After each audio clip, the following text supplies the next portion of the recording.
Hello and welcome to Anatomy News. My name is Andrew and we're going to cross live to Jessica Linnell with some breaking news.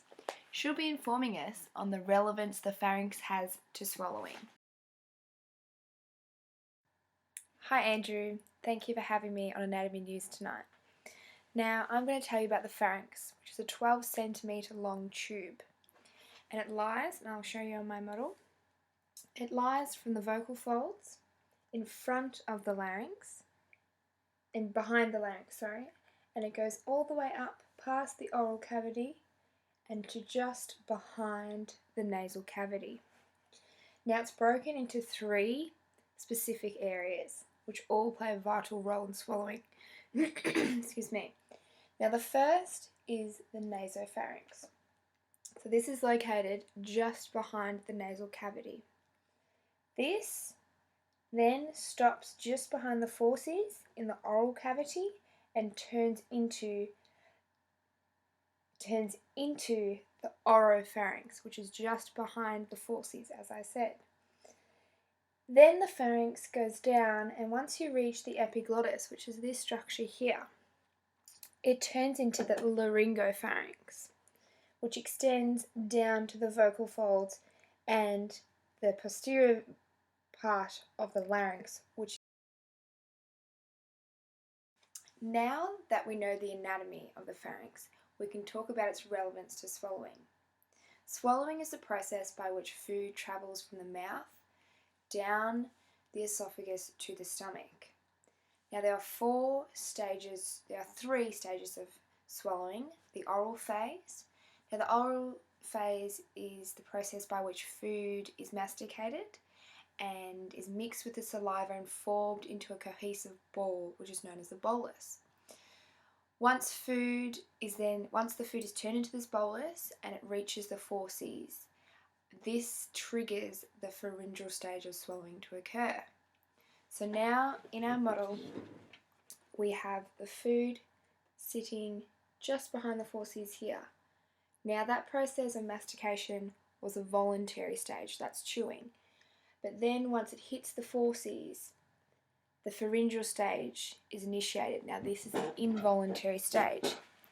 Now this is where food enters our oropharynx, which was mentioned before. The soft palate elevates during this time. This is called velopharyngeal closure. This is a very important stage, so that food does not enter our nasal cavity. So the soft palate raises against the pharyngeal wall in the pharynx, in the oropharynx, and blocks off the nasal cavity, so food does not enter the nasal cavity. Another important thing that happens during the pharyngeal stage is the epiglottis shuts off the larynx so that food does not pass down the larynx into the trachea and in. Now it's important to consider the muscles that the pharynx is involved with.